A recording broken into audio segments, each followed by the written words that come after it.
നമസ്കാരം. മറവി എന്നുള്ളത് കുട്ടികളിലും അതുപോലെ തന്നെ പ്രായമായവരും ചെറുപ്പക്കാരിലും വരെ ഇപ്പോൾ കൂടുതലായിട്ട് ബുദ്ധിമുട്ടിക്കുന്ന ഒരു കാര്യമാണ്.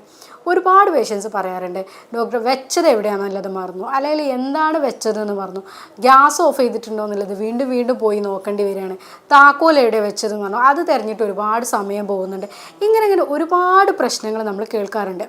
പഠിക്കുന്ന കുട്ടികളുടെ കാര്യത്തിലാണെങ്കിൽ എന്താ പഠിച്ചതെന്ന് പറഞ്ഞു, അല്ലെങ്കിൽ പരീക്ഷൻ്റെ സമയത്ത് ഈ പഠിച്ചതൊക്കെ മറന്നു പോവാണ്, അല്ലെങ്കിൽ ഇതൊന്നും റിട്രീവ് ചെയ്യാൻ പറ്റുന്നില്ല, ഒരുപാട് കാര്യങ്ങൾ തലേന്ന് പഠിച്ചിരുന്നു അല്ലെങ്കിൽ മുന്നേ പഠിച്ചിരുന്നു, ഇതൊന്നും പേപ്പറിലേക്ക് കാണുന്നില്ല, നല്ല പഠിക്കുന്ന കുട്ടിയാണ്, പക്ഷേ ഇതൊക്കെ എന്തൊക്കെയോ ഒരു പ്രശ്നങ്ങൾ കൊണ്ട് ഇതൊന്നും അങ്ങോട്ട് കംപ്ലീറ്റ് ചെയ്യാൻ പറ്റുന്നില്ല എന്ന രീതിയിലൊക്കെ പേഷ്യൻസ് അല്ലെങ്കിൽ നമ്മളടുത്തൊക്കെ എപ്പോഴും കൗൺസിലിങ്ങിൻ്റെ സമയത്തൊക്കെ തന്നെ പറയാറുണ്ട്. ഒരുപാട് കാരണങ്ങൾ കൊണ്ട് മറവി വരുന്നുണ്ട്. പക്ഷേ എന്താണ് ഇതിന് യഥാർത്ഥപ്പെട്ട കാരണങ്ങൾ, അതുപോലെ തന്നെ നമുക്ക് എന്തൊക്കെ ചെയ്താൽ ഈ മറവിനൊക്കെ നമുക്കൊന്നുകൂടെ പിടിച്ചു നിൽക്കാൻ പറ്റും, ഇതിന് നമുക്ക് എങ്ങനെയൊക്കെ ഇത് ഓവർകം ചെയ്യാൻ പറ്റും, ഇങ്ങനത്തെ കുറച്ച് കാര്യങ്ങളാണ് ഞാനിന്ന് പറയുന്നത്. ഞാൻ doctor Afiya അല്ലൂർ, senior consultant, doctor ബാസസ് homeo hospital.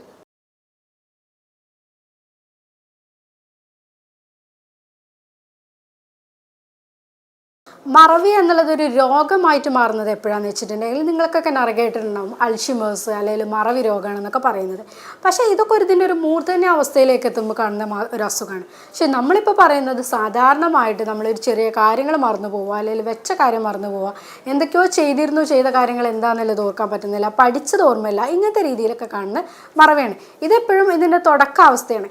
ഇതിന് കൃത്യമായിട്ടുള്ള കെയറും കാര്യങ്ങളും കൊടുക്കാതാവുമ്പോൾ മാത്രമാണ് ഇത് ഡിമെൻഷ്യയിലേക്കും അല്ലെങ്കിൽ ഇതിൻ്റെ കൂടുതലായിട്ടുള്ള ബുദ്ധിമുട്ടിലേക്കും പോകുന്നത്. അങ്ങനെ പോവാണ്ടിരിക്കാൻ നമുക്ക് ഇതിനെ തന്നെ തുടക്കത്തിൽ തന്നെ കുറച്ച് കാര്യങ്ങളൊക്കെ ചെയ്യുകയാണെങ്കിൽ നമുക്കിത് ഒരിക്കലും ഇതിൻ്റെ മൂർധന്യാവസ്ഥയിലേക്ക് പോവാതെ തന്നെ മാറ്റിയെടുക്കാൻ പറ്റും. ഓർമ്മശക്തി നമ്മൾ പറയുന്ന സമയത്ത് രണ്ട് രീതിയിലാണ് പറയാറുള്ളത്, ഷോർട്ട് ടൈം മെമ്മറി അതേപോലെ തന്നെ long time memory. Short time memory എന്ന് പറഞ്ഞപ്പോൾ നമ്മൾ യാത്ര ചെയ്തു പോകുന്ന സമയത്ത് വഴിയിൽ എന്തൊക്കെയോ കണ്ടിട്ടിരുന്നു, കുറേ ബോർഡുകൾ കണ്ടിട്ടുണ്ട്, അല്ലെങ്കിൽ കുറച്ച് ആൾക്കാരെ കണ്ടിട്ടു, അതൊക്കെ നമ്മൾ ഒരു സെക്കൻഡ് അല്ലെങ്കിൽ ഒരു 5 മിനിറ്റ് കുറച്ച് നേരത്തേക്ക് ഇങ്ങനെ അതൊന്ന് മിന്നി മറിഞ്ഞു പോകുന്ന രീതിയിലേക്ക് അത് അത്രേ നമ്മൾ ഓർക്കുന്നുള്ളൂ. അല്ലെങ്കിൽ നമ്മളിപ്പോൾ ഇന്ന് രാവിലെ എന്താ കഴിച്ചത് നമുക്ക് ഒരുപാട് കാലത്തേക്ക് ആലോചിച്ച് വെക്കേണ്ട കാര്യമില്ല. പക്ഷേ നമ്മളത് ഒരു ലോങ് ടൈം മെമ്മറിയിലേക്ക് ഇത് പോകുമ്പോൾ ഇതിനെ തന്നെ നമ്മൾ വീണ്ടും വീണ്ടും കാണുന്ന സമയത്ത്, അല്ലെങ്കിൽ നമ്മൾ ഇന്ന് വഴിയിൽ കണ്ട ഒരു സാധനത്തിനെ നമ്മൾ കണക്ട് ചെയ്യണം.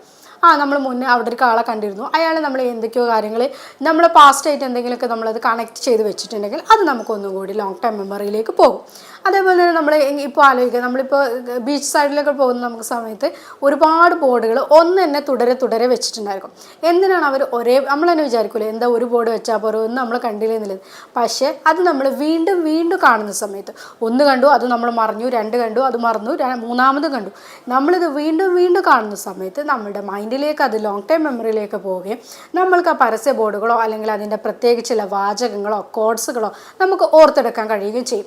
ഇങ്ങനെ കാണിക്കുന്നതാണ് നമ്മളുടെ ലോങ് ടൈം മെമ്മറിയിലേക്ക് പോകുന്നത്. അതുപോലെ തന്നെയാണ് നമ്മൾ എന്തെങ്കിലും ചെറിയ കാര്യങ്ങളോ അല്ലെങ്കിൽ എന്തെങ്കിലും പഠിച്ചിട്ടുണ്ടെങ്കിൽ അല്ലെങ്കിൽ നമുക്കത് പൂർണ്ണമായിട്ട് പിന്നീട് ഓർമ്മ കിട്ടേണ്ട കാര്യങ്ങളാണെന്നുണ്ടെങ്കിൽ നമുക്ക് കുറച്ച് കാര്യങ്ങളൊക്കെ ചെയ്തിട്ടുണ്ടെങ്കിൽ അത് നമുക്ക് ഓർത്തെടുക്കാൻ കഴിയും. വീണ്ടും നമ്മളുടെ അത് ലോങ് ടൈം മെമ്മറിയിലേക്ക് നമുക്ക് മാറ്റി കൊണ്ടുവരാനും കഴിയും. അങ്ങനത്തെ കാര്യങ്ങളൊക്കെയാണ് നമ്മളിന്ന് പറയുന്നത്. നമ്മളുടെ ശരീരത്തിൽ നമ്മൾ ബ്രെയിനിൽ നമ്മൾ സ്റ്റോർ ചെയ്ത് വെച്ച കാര്യങ്ങളൊക്കെ നമുക്ക് പൂർണ്ണമായിട്ട് ഓർത്തെടുക്കാൻ പറ്റാത്തത് ഒന്നല്ലെങ്കിൽ നമ്മൾ ആ കാര്യങ്ങൾ ചെയ്യുന്നത് ഭയങ്കര സ്ട്രെസ്ഫുൾ ജോബിലൂടെ ആയിരിക്കും. ഇപ്പോൾ സ്ത്രീകളുടെ കേസിലൊക്കെ ആണെങ്കിൽ പല കാര്യങ്ങളും ഒരുമിച്ച് ചെയ്യും. ഈ രാവിലത്തെ സമയത്ത് പണികളുടെ സമയത്തൊക്കെ കുട്ടികൾക്കുള്ള ഫുഡിങ് ശരിയാക്കി ഉണ്ടാവും, കാരണം അതിൻ്റെ കൂടെ നമ്മൾ വീട് വൃത്തിയാക്കുന്നുണ്ടാവും, നമ്മൾ വേറെ എന്തെങ്കിലും കാര്യങ്ങൾ കുട്ടികൾക്ക് പിന്നെ സ്കൂളിലെ കാര്യങ്ങളൊക്കെ ആണെങ്കിൽ അത് അതിൻ്റെ കൂടെ ചെയ്യുന്നുണ്ടാവും, പിന്നെ വേറെ എന്തെങ്കിലും ഹസ്ബൻഡിൻ്റെ കാര്യങ്ങൾ എല്ലാം കൂടെ ഒരുമിച്ച് ചെയ്യുന്നതോട് കൂടി തന്നെ ഇവർ എന്താണോ ചെയ്തതെന്നുള്ള കാര്യത്തിൽ ഇവർ പൂർണ്ണമായിട്ടും അതിലേക്ക് അവരുടെ മൈൻഡ് കൊടുക്കാത്തത് കൊണ്ട് അല്ലെങ്കിൽ അതിൽ ഇൻവോൾവ് ചെയ്യാത്തത് കൊണ്ട് തന്നെ ആ കാര്യങ്ങൾ അവർ പിന്നെ മറന്നു. അപ്പോൾ ഈ തിരക്കിൻ്റെ ഇടയ്ക്ക് അവർ അതിൽ ചിലപ്പോൾ എന്തെങ്കിലും താക്കോലുകളോ അല്ലെങ്കിൽ ഗ്യാസ് ഓൺ ചെയ്തിട്ട് പോരുകയോ അല്ലെങ്കിൽ എന്തെങ്കിലും അങ്ങനത്തെ കുറച്ച് കാര്യങ്ങളൊക്കെ ചെയ്ത് വെച്ചിട്ടുണ്ടാവും. പക്ഷെ അത് അവർ ഓർക്കുന്നേ ഇല്ല. കാരണം എന്താ, അവരതിൽ ഇൻവോൾവ് ചെയ്തിട്ടല്ല ചെയ്തത്. അതാണ് ഇവിടെ നമ്മൾ പറയുന്നത്.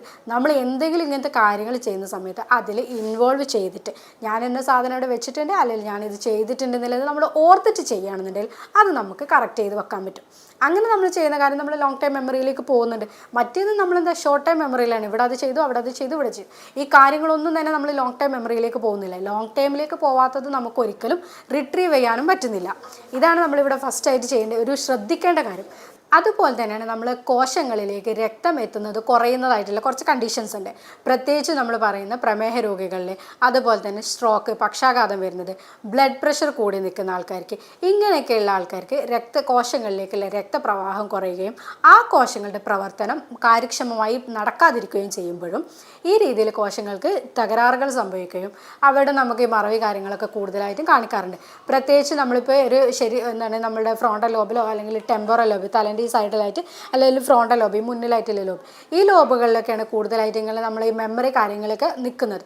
അപ്പോൾ ഇവിടെ നിന്ന് കോശങ്ങൾക്ക് നമ്മളിപ്പോൾ BP കൂടുതലായിട്ടുള്ള ആൾക്കാർക്ക് അല്ലെങ്കിൽ ഡയബറ്റീസ് കണ്ടിന്യൂസ് ആയിട്ട് കൂടുതലായിട്ട് കാലം ഉള്ള ആൾക്കാർക്കൊക്കെ തന്നെ ചെറിയ രീതിയിൽ രക്തം കട്ട പിടിക്കുക, അവിടെ എന്തെങ്കിലും ബുദ്ധിമുട്ടുകൾ ഉണ്ടാകുന്ന സമയത്ത് അവിടേക്കുള്ള കോശങ്ങൾ നശിക്കുകയും ആ ഭാഗത്തേക്കുള്ള രക്തോട്ടം കുറയുകയും ചെയ്യുന്ന സമയത്തും ഇതേ രീതിയിലുള്ള മറവി കാര്യങ്ങളൊക്കെ അവർക്ക് ബാധിക്കാറുണ്ട്. പിന്നെ നമുക്ക് എപ്പോഴും പറയാം, ഹോർമോണിൻ്റെ കംപ്ലയിൻസ് വരുന്ന സമയത്ത് ചില ഹോർമോണുകൾ കൂടാം, ചില ഹോർമോണുകൾ കുറയാം. ഇത് രണ്ടും ആണെങ്കിൽ സമയത്ത് കോശങ്ങൾ നശിക്കുകയും അതുപോലെ തന്നെ അത് അവർ മറവിയിലേക്ക് അല്ലെങ്കിൽ അവർക്ക് ഇതൊന്നും ഓർത്തെടുക്കാൻ പറ്റാതെ അല്ലെങ്കിൽ ഉന്മേഷം കുറയുന്ന ഇങ്ങനത്തെ രീതിയിലേക്കൊക്കെ നയിക്കാറുണ്ട്. പ്രത്യേകിച്ച് ഇതിൽ പറയുന്നത് നമ്മൾ തൈറോയിഡ് ഹോർമോണാണ്, നമ്മുടെ കഴുത്തിൻ്റെ സെൻട്രലിലെ ഹോർമോണാണ്. എല്ലാവർക്കും അറിയുന്ന രീതിയിൽ ഇവിടെയുള്ള ഹോർമോൺസിൽ എന്തെങ്കിലും പ്രത്യേകിച്ച് സമയത്ത് നമ്മൾ കുറയുന്ന സമയത്ത് ഹൈപ്പോ തൈറോയിഡിസം എന്ന് പറഞ്ഞ കണ്ടീഷനിലാണ് ഇതിലും ഈ രീതിയിൽ പേഷ്യൻസ് മറവിയായിട്ട് ചില പേഷ്യൻസ് മറവിയാണ് ഫസ്റ്റ് തന്നെ നമ്മളെടുത്ത് പറയുന്നത്. അപ്പോൾ നമ്മൾ അവർക്ക് TSH ഒക്കെ ചെക്ക് ചെയ്യുന്ന സമയത്താണ് അവർക്ക് തൈറോയിഡിൻ്റെ കംപ്ലയിൻറ്റ് ഉണ്ടെന്ന് തന്നെ അവർ തിരിച്ചറിയുന്നത്. അത്ര വരെ അവർക്ക് മറവിനെ കൊണ്ടുള്ള ബുദ്ധിമുട്ടുള്ള ആൾക്കാരും കാണിക്കാറുണ്ട്. അതുപോലെ തന്നെ കാണുന്നതാണ് നമ്മുടെ 2 വൃക്കകൾക്കും മേലെ ഒരു ചെറിയ ഗ്രന്ഥി ഉണ്ട്, അത് നമ്മൾ അഡ്രീനൽ ഗ്ലാൻഡ് എന്ന് പറയും. അതിൽ നിന്ന് ഉൽപ്പാദിപ്പിക്കുന്ന ഹോർമോണാണ് കോർട്ടിസോൾ എന്നുള്ളത്. ഈ കോർട്ടിസോൾ ഹോർമോണിൻ്റെ കൂടുകയും അതേപോലെ തന്നെ കുറയുകയും ചെയ്യുന്ന സമയത്തും ഇതേ രീതിയിലുള്ള മറവിയിലേക്കൊക്കെ നയിക്കാറുണ്ട്. കോർട്ടിസോൾ ഹോർമോൺ കൂടുന്ന സമയത്ത് അവർക്ക് വിഷാദം അല്ലെങ്കിൽ തടി കൂടുക ഇങ്ങനത്തെ പ്രശ്നങ്ങളൊക്കെ കാണിക്കുകയും അവർക്കത് മറവിയിലേക്കൊക്കെ ലീഡ് ചെയ്യുന്നുണ്ട്. അതുപോലെ തന്നെയാണ് കുറയുന്ന സമയത്തും ഈ ഉത്കണ്ഠ അങ്ങനത്തെ കാര്യങ്ങളൊക്കെ ഉണ്ടാകുന്ന സമയത്തും അപ്പോഴും ഇതേ രീതിയിൽ ഇപ്പോൾ നമ്മൾ പറഞ്ഞ രീതിയിലുള്ള മറവി രോഗത്തിലേക്കൊക്കെ നയിക്കാറുണ്ട്. വൈറ്റമിൻസിൻ്റെ കാര്യത്തിൽ എടുത്തു പറയേണ്ട ഒന്നാണ് വൈറ്റമിൻ B12ൻ്റെ കാര്യം. വൈറ്റമിൻ B12ൻ്റെ അഭാവം മൂലം ഇതുപോലെയുള്ള മറവി രോഗത്തിലേക്ക് പെട്ടെന്ന് തന്നെ നയിക്കാറുണ്ട്. ഇവിടെ എന്താ സംഭവിക്കുന്നത് വെച്ചാൽ സ്ട്രിക്റ്റ് ആയിട്ടുള്ള പ്യൂർ വെജിറ്റേറിയൻസിനാണ് കൂടുതലായിട്ടും വൈറ്റമിൻ B12ൻ്റെ അഭാവം കാണാറുള്ളത്. പിന്നെ നോൺ വെജിറ്റേറിയൻസിന് അവരെടുക്കുന്ന ഭക്ഷണങ്ങളിൽ പ്രത്യേകിച്ച് ഈ ബീഫ്, ചിക്കൻ അങ്ങനത്തെ കാര്യങ്ങളൊക്കെ എടുക്കുമ്പോൾ മുട്ട, പാൽ ഇങ്ങനത്തതൊക്കെ കൂടുതലായിട്ട് വരുന്ന സമയത്ത് വൈറ്റമിൻ B12 ഒരു പരിധി വരെ നമ്മൾക്ക് കിട്ടും.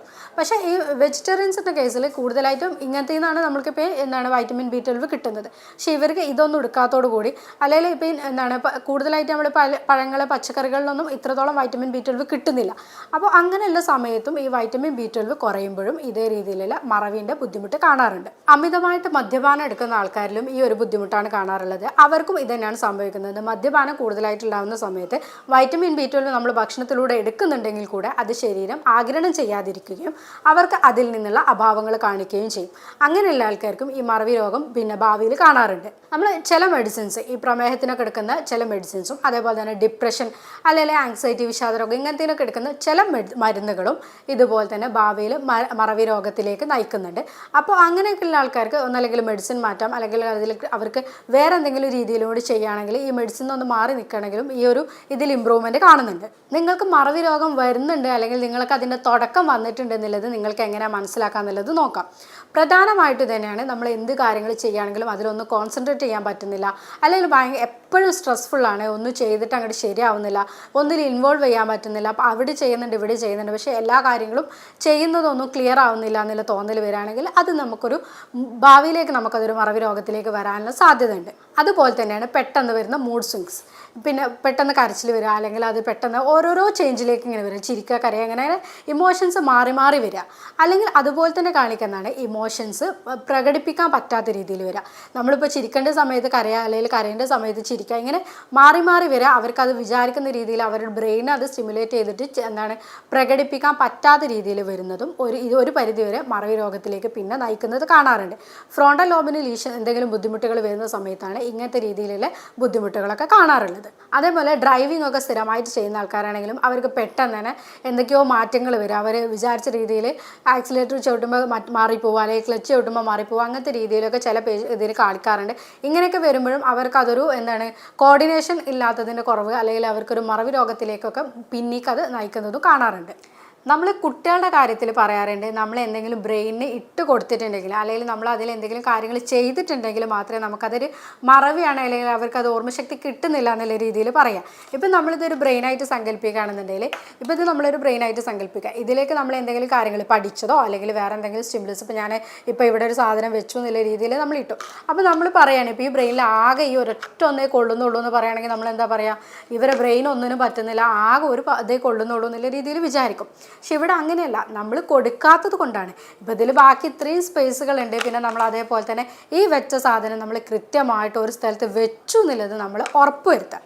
അപ്പോൾ നമ്മൾ വെറുതെ ഇതങ്ങോട്ട് അലസമായിട്ട് ഇട്ടിട്ടുണ്ടെങ്കിൽ എന്താ, അത് എവിടെയാണ് വന്നത് എന്താണെന്നുള്ളത് നമുക്ക് വീണ്ടും റീകളക്ട് ചെയ്യാൻ പറ്റുന്നില്ല. അല്ലെങ്കിൽ നമ്മൾ ഒരുപാട് സാധനത്തിൻ്റെ ഇടയിൽ നിന്ന് വീണ്ടും നമ്മൾ അതിന് തിരഞ്ഞെടുക്കണം. ഇപ്പോൾ നമ്മൾ എക്സാമിൻ്റെ തലേന്നൊക്കെ കുട്ടികൾ ഒരുപാട് കാര്യങ്ങൾ ഇരുന്ന് പഠിക്കും, പക്ഷെ അവർക്ക് അതൊന്നും റീകളക്ട് ചെയ്യാൻ പറ്റുന്നില്ല. കാരണം എന്താ, അതങ്ങോട്ട് ബ്രെയിനിലേക്ക് ഇട്ടു, ഇത് എവിടെയാണ് ഇട്ടത് എന്താ ഇട്ടതെന്നൊന്നും പിറ്റേന്ന് ബ്രെയിനിന് റീകളക്ട് ചെയ്യാൻ പറ്റുന്നില്ല. പക്ഷെ നമ്മൾ കൃത്യമായിട്ട് ഞാൻ ഇന്ന സാധനം ഇവിടെ വെച്ചു, അല്ലെങ്കിൽ നമ്മളിത് ബ്രെയിനിലേക്ക് ഞാൻ ഇന്ന് പഠിച്ചത് 1, 2, 3 പ്രാവശ്യം ഒരുമിച്ച് 1, 2, 3 പ്രാവശ്യം തന്നെ വീണ്ടും വീണ്ടും റിപ്പീറ്റ് ചെയ്യുക, അല്ലെങ്കിൽ വീണ്ടും വീണ്ടും റീകളക്ട് ചെയ്ത് വായിക്കുകയാണെന്നുണ്ടെങ്കിൽ, ഇപ്പോൾ ഇനിയിപ്പോൾ താക്കോൽ ഇങ്ങനത്തെ എന്ത് കാര്യമാണെങ്കിലും ഒക്കെ ഞാനിതിവിടെ വെച്ചു എന്നുള്ളത് നമ്മുടെ ബ്രെയിനോട് പറഞ്ഞിട്ട് തന്നെ കൃത്യമായിട്ട് ചെയ്യുകയാണെന്നുണ്ടെങ്കിൽ സ്വാഭാവികമായിട്ട് നമുക്കത് റിട്രീവ് ചെയ്യാൻ പറ്റും. ഇന്ന സ്ഥലത്ത് വെച്ച സാധനം നമുക്ക് തീർച്ചയായിട്ടും തിരിച്ചെടുക്കാനും പറ്റും. അതേപോലെ തന്നെയാണ് കുട്ടികളെ കേസിലും. നമ്മളിപ്പോൾ പഠിക്കുന്ന കുട്ടികളൊക്കെ ആണെന്നുണ്ടെങ്കിൽ ഇന്ന സാധനം ഇവിടെ വെച്ചു അല്ലെങ്കിൽ നമ്മൾ ഇന്നത് പഠിച്ചു എന്നുള്ളത് ഉറപ്പ് വരുത്തും. ഞാനിത് വീണ്ടും വീണ്ടും റീകളക്ട് ചെയ്തിട്ടുണ്ട്, പഠിച്ചത് വീണ്ടും വീണ്ടും ചെയ്ത് നോക്കിയിട്ടുണ്ടെന്ന് അവർക്ക് ഉറപ്പ് വരികയാണെങ്കിൽ തീർച്ചയായിട്ടും അവർക്ക് പിറ്റേന്ന് അത് തിരിച്ചെടുക്കാനും പറ്റും. ഇപ്പം നമ്മൾ ഈ മറവി രോഗമായിട്ട് പറയുമ്പോൾ എപ്പോഴും ബന്ധപ്പെട്ട ഒരു സാധനമാണ് ഉറക്കം എന്നുള്ളത്.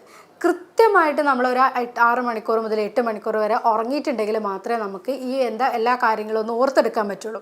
നമ്മൾ ഒരുപാട് കാര്യം ഇപ്പോൾ എക്സാമിൻ്റെ സമയത്തൊക്കെ ആണെങ്കിൽ കുട്ടികളെന്ന് വെച്ചാൽ 10-15 ദിവസം ഇരുന്ന് പഠിക്കും. പക്ഷേ എക്സാമിൻ്റെ തലേന്നും അവർ അതേപോലെ അതിലെങ്കാളും ഉറക്കം ഒഴിച്ചിട്ട് പഠിക്കും. അവർ ഈ ഒരു 1 മന്ത് മുന്നേ പഠിച്ചതോ അല്ലെങ്കിൽ അതിന് മുന്നേ പഠിച്ചതോ വരെ അവർക്ക് ഓർത്തെടുക്കാൻ പറ്റാത്ത അവസ്ഥയാണ് അവർക്ക് പിന്നെ വരിക. പക്ഷേ ഇവിടെ എങ്ങനെ ചെയ്യേണ്ടതെന്ന് വെച്ചാൽ നമ്മൾ എന്നും ഉറങ്ങുന്ന രീതിയിൽ തന്നെ തലേന്നും കറക്റ്റായിട്ട് ഉറങ്ങുകയാണെങ്കിൽ അവർ അതിന് മുന്നേ പഠിച്ച സാധനങ്ങളൊക്കെ അവർക്ക് ഓർത്തെടുക്കാൻ കഴിയും.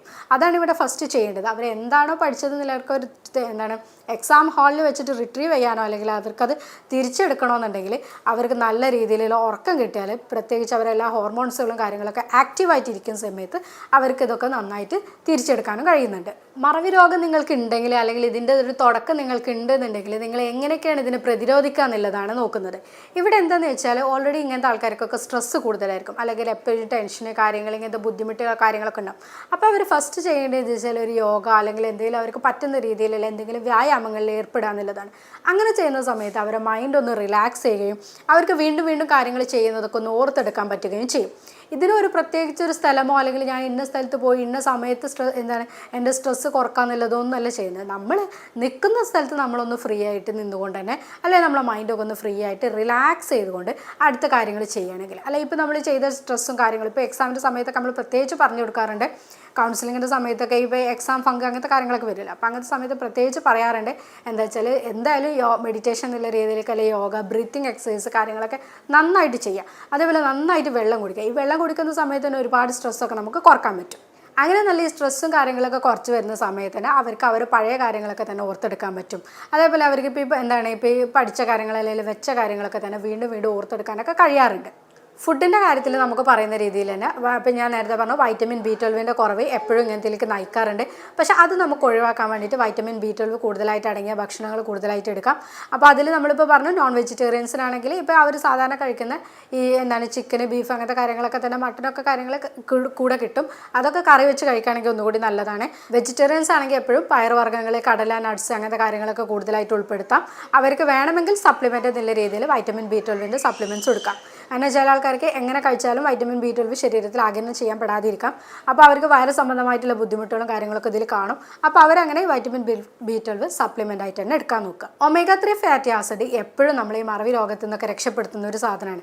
നമ്മളെ കുറേ വീഡിയോസിൽ പറഞ്ഞിട്ടുണ്ട്. അതേപോലെ തന്നെ omega-3 ഫാറ്റി ആസിഡ് കൂടുതലായിട്ട് അടങ്ങിയതാണ്. നമ്മൾ സ്വാഭാവികമായിട്ട് കിട്ടുന്നൊരു സാധനമാണ് അയല, മത്തി, ചൂര അങ്ങനത്തെ സാധനം. അതിൽ മത്തിയാണ് കൂടുതലായിട്ട് പറയുന്നത്. ചെറുമത്സ്യങ്ങൾ കൂടുതലായിട്ട് എടുക്കാം. അതേപോലെ ഫ്ലാക്സ് സീഡ്സ് ഒക്കെ നല്ലതാണ്. പിന്നെ നട്ട്സുകൾ ഒരുവിധം എല്ലാത്തിലും തന്നെ ഈ omega-3 ഫാറ്റി ആസിഡ് കൂടുതലായിട്ട് അടങ്ങിയിട്ടുണ്ട്. അതെല്ലാം നമുക്ക് എടുക്കാം. വൈറ്റമിൻ K, വൈറ്റമിൻ E ഇതൊക്കെ തന്നെ ഇതിന് ഹെൽപ്പ് ചെയ്യുന്നുണ്ട്. അതൊക്കെ നമ്മൾ സാധാരണ ഇതിൽ നിന്ന് തന്നെ കിട്ടുന്നതാണ്, ഭക്ഷണങ്ങളിലൂടെ കാര്യങ്ങൾ കിട്ടുന്നതാണ്. അപ്പോൾ അതൊക്കെ നമുക്ക് ഒന്നും കൂടി പ്രൊമോട്ട് ചെയ്യാവുന്നതാണ്. നമ്മൾ മുന്നേ പറഞ്ഞ പോലെ തന്നെ അമിതമായിട്ടുള്ള മദ്യപാനം, പുകവലി ഇങ്ങനത്തതൊക്കെ ഉണ്ടെങ്കിൽ നിർബന്ധമായിട്ട് സ്റ്റോപ്പ് ചെയ്യുക. അതുപോലെ തന്നെ ഇവർ എപ്പോഴും വ്യായാമങ്ങൾ, എക്സസൈസോ ജോഗിങ്ങോ എന്തെങ്കിലും ഒരു കാര്യം ഇവർ ഡെയിലി റൂട്ടീൻ നിലയിൽ ഉൾപ്പെടുത്തുക. അമിതമായിട്ടുള്ള ഷുഗറിൻ്റെ ഉപയോഗം അല്ലെങ്കിൽ പ്രോസസ്ഡ് ഫുഡ്, പുറത്തുനിന്നുള്ള ഫുഡ് ഇതൊക്കെ കൂടുതലായിട്ട് ഉപയോഗിക്കുന്നവരാണെങ്കിൽ അതൊക്കെ ഒന്ന് ലിമിറ്റ് ചെയ്യുക. കുട്ടികളുടെ കേസിലാണെങ്കിൽ അവർക്ക് നമുക്കൊന്നില്ല പസിൽസ്, അതേപോലെ എന്തെങ്കിലും മെമ്മറി ഗെയിംസ്. ഇപ്പോൾ മെമ്മറി ഗെയിംസ് ഒക്കെ ഒരുപാട് അവൈലബിൾ ആണ്. അപ്പോൾ നമ്മൾ ഈ പഴയ രീതിയിലൊക്കെ നമ്മളൊക്കെ തന്നെ ഈ സുഡോക്കോ അല്ലെങ്കിൽ പസിൽസ് ഒക്കെ കൂടുതലായിട്ട് കളിച്ചിരുന്ന ആൾക്കാരായിരുന്നു. പക്ഷേ ഇന്നുള്ള കുട്ടികൾക്ക് അതൊന്നും അറിയില്ല. അവർക്ക് ഈ ഫോണിലുള്ള കുറേ ഗെയിംസ് കാര്യങ്ങൾ അറിയുള്ളൂ. പക്ഷെ അത് ഒഴിവാക്കിക്കൊണ്ട് നമുക്ക് ഈ രീതിയിലുള്ള മെമ്മറി ഗെയിംസ് ഒക്കെ ആകുമ്പോൾ അവരെ ഒന്നും കൂടി അവരെ ബ്രെയിൻ യൂസ് ചെയ്തിട്ട് തന്നെ ചെയ്യുന്നതാണ്. അപ്പോൾ അവരെ ഒന്നും കൂടി ഇതൊന്ന് ബൂസ്റ്റപ്പ് ചെയ്യാനും ഇങ്ങനത്തെ കാര്യങ്ങൾക്കൊക്കെ ഹെൽപ്പ് ചെയ്യും. അവരെ കൂടെ തന്നെ നമ്മളും കൂടി നിന്ന് കൊടുത്താണ് ഇങ്ങനത്തെ മെമ്മറി ഗെയിംസ് കാര്യങ്ങൾ ചെയ്യുമ്പോൾ ഈ ചെസ്സ് ഇങ്ങനത്തെ കാര്യങ്ങൾ, അതേപോലെ പസിൽസ് ഇങ്ങനത്തൊക്കെയാണ് ഒന്നും കൂടി ഇതിൽ കുറച്ചും കൂടി ഇമ്പോർട്ടൻ്റ് ആയിട്ട് നോക്കുന്നത്. അപ്പോൾ അതൊക്കെ നമ്മൾ അവരോട് ട്രെയിൻ ചെയ്ത് വരുന്ന സമയത്ത് ഇവർക്ക് ഈ ഒരു മെമ്മറി കാര്യങ്ങളൊക്കെ തന്നെ ഒന്ന് നന്നാക്കാൻ പറ്റാറുണ്ട്. ഓർമ്മശക്തി കുറവ് നിലയിൽ നമുക്ക് ഒഴിവാക്കിയിട്ട് തന്നെ ഇവർക്കൊക്കെ നല്ല ക്ലാസ്സിലും പഠനത്തിലൊക്കെ തന്നെ മുന്നോട്ട് വരാനും വേണ്ടി ഇവർക്ക് ഇത് ഹെൽപ്പ് ചെയ്യാറുണ്ട്. കുട്ടികളുടെ കേസിൽ നമുക്ക് അവർക്ക് ഉൾപ്പെടുത്താൻ പറ്റിയൊരു സാധനമാണ് നെയ്യ് എന്നുള്ളത്. പ്രത്യേകിച്ച് നമ്മൾ വീട്ടിൽ തന്നെ ഉണ്ടാക്കുന്ന നെയ്യാണെങ്കിൽ ദിവസവും രാവിലെ വെറും വയറ്റിൽ നമ്മൾ ഒരു സ്പൂൺ നെയ്യ് കൊടുക്കുകയാണെങ്കിൽ അവരുടെ മെമ്മറി നമുക്ക് നന്നായിട്ട് കൂട്ടാൻ പറ്റുന്നുണ്ട്. അതേപോലെ തന്നെയാണ് പീനട്ട് നമുക്ക് ജാമായിട്ട് കൊടുക്കാം, അല്ലെങ്കിൽ ബട്ടറായിട്ട് നമ്മൾ ഒരു ക്രീമായിട്ടൊക്കെ പറയില്ല. അങ്ങനത്തെ നമ്മൾ വീട്ടിൽ തന്നെ ഉണ്ടാക്കിയിട്ട് കൊടുക്കുകയാണെങ്കിൽ ഇതൊക്കെ അവർക്ക് നന്നായിട്ട് തന്നെ ഇതിനൊക്കെ ഹെൽപ്പ് ചെയ്യുന്നുണ്ട്. അതുപോലെ തന്നെയാണ് ഡാർക്ക് ചോക്ലേറ്റ്. നമ്മളിന്നിപ്പോൾ മാർക്കറ്റിൽ അവൈലബിൾ ആയിട്ടുള്ള എല്ലാ ചോക്ലേറ്റ്സുകളും അല്ല, എല്ലാ ചോക്ലേറ്റ്സ് കുറേയൊക്കെ എന്താ വെച്ചാൽ ഈ കൊക്കോ പൗഡറും അതേപോലെ തന്നെ മൈദങ്ങളും കൂടി കൂട്ടിയിട്ടുണ്ടാക്കുന്ന ഒരു സാധനമാണ്.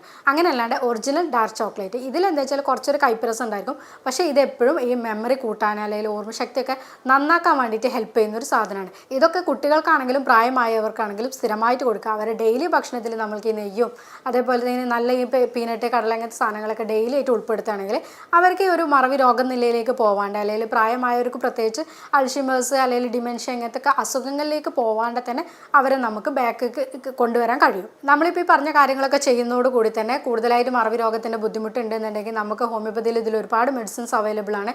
പ്രത്യേകിച്ച് നമ്മൾ ബ്രഹ്മി, അനാകാർഡിയം അങ്ങനത്തെ ഒരുപാട് മെഡിസിൻസ് നമ്മളിതിൽ നമുക്ക് ഹെൽപ്പ് ചെയ്യാറുണ്ട്. നമ്മൾ കൗൺസിലിങ്ങിൻ്റെ കൂടെ തന്നെ ഇങ്ങനത്തെ മെഡിസിൻസ് കൂടി കുട്ടികൾക്കാണെങ്കിലും അതേപോലെ പ്രായമായവർക്കാണെങ്കിലും കൊടുക്കാറുണ്ട്. അവർക്ക് നമുക്ക് അതിൻ്റെ ഇമ്പ്രൂവ്മെൻറ്റും കാര്യങ്ങളും കിട്ടാറുണ്ട്. നമ്മൾ ഇതിൽ കൃത്യമായിട്ട് അവരുടെ ശാരീരിക ലക്ഷണങ്ങളും അതേപോലെ തന്നെ അവരുടെ മാനസിക ലക്ഷണങ്ങൾ, ഇപ്പോൾ നമ്മൾ പറഞ്ഞ രീതിയിൽ സ്ട്രെസ് ആവാം, ചിലവർക്ക് ഇതൊന്നും ഓർത്തെടുക്കാൻ പറ്റുന്നില്ല, അവർ വേറെ കുറേ പ്രശ്നങ്ങളുടെ ഉള്ളിലേക്ക് നിൽക്കുന്നവർക്കും, അല്ലെങ്കിൽ ഹൈപ്പോതൈറോയിഡിസത്തിൻ്റെ പ്രശ്നമാകാം, ഇപ്പോൾ നമ്മൾ പറഞ്ഞ കോർട്ടിസോളിൻ്റെ പ്രശ്നങ്ങൾ, ഇങ്ങനെ ഒരുപാട് ലക്ഷണങ്ങൾ മുന്നേ പറഞ്ഞു, അല്ലെങ്കിൽ ഒരുപാട് കാരണങ്ങൾ പറഞ്ഞു. ഈ കാരണങ്ങളൊക്കെ നോക്കിയിട്ടാണ് നമ്മളിതിൽ ഇവർക്ക് ട്രീറ്റ്മെൻറ്റ് ആയിട്ട് കൊടുക്കുന്നത്. അപ്പോൾ ഇതിൻ്റെ കൂട്ടത്തിൽ തന്നെ നമ്മളിപ്പോൾ ഈ പറഞ്ഞ കാര്യങ്ങളൊക്കെ ഒന്ന് കൺട്രോൾ ചെയ്യും, ഫുഡ് കുറച്ചും കൂടി നന്നായിട്ട് ഇമ്പ്രൂവ് ചെയ്യുക, അവരുടെ ലൈഫ് സ്റ്റൈലൊന്ന് നന്നാക്കുക, വ്യായാമങ്ങളൊന്ന് നന്നാക്കി കൊടുക്കുക. അങ്ങനത്തെ എല്ലാം കൂടെ ചെയ്യുന്ന സമയത്ത് നമ്മൾ മെഡിസിനും കൂടെ കൊടുക്കുമ്പോൾ നമുക്കിതിൽ നല്ല റിസൾട്ട് തന്നെ കിട്ടാറുണ്ട്. ഞാനിപ്പോൾ ഈ പറഞ്ഞ രോഗം അല്ലെങ്കിൽ മറവി രോഗം കൊണ്ട് നിങ്ങൾ ബുദ്ധിമുട്ടുന്നുണ്ടെങ്കിൽ, അതേപോലെ തന്നെ ഓർമ്മശക്തി നിങ്ങൾക്ക് എടുക്കാൻ പറ്റുന്നില്ല, അല്ലെങ്കിൽ കുട്ടികൾക്ക് പഠിച്ചതൊന്നും കറക്റ്റായിട്ട് കിട്ടുന്നില്ല, ക്ലാസ്സിലൊക്കെ എപ്പോഴും ബാക്കിലാണ്, ഇങ്ങനെ എന്തെങ്കിലും ബുദ്ധിമുട്ടായിട്ട് നിങ്ങൾക്ക് തോന്നുന്നുണ്ടെങ്കിൽ നിങ്ങൾക്ക് താഴെ കൊടുത്ത വാട്സപ്പ് നമ്പറിൽ നിങ്ങൾക്ക് എന്നെ കോൺടാക്ട് ചെയ്യാവുന്നതാണ്. ഞാൻ doctor ആഫിയാലോ, senior consultant, doctor ബാസസ് homeo hospital, Malappuram ജില്ല.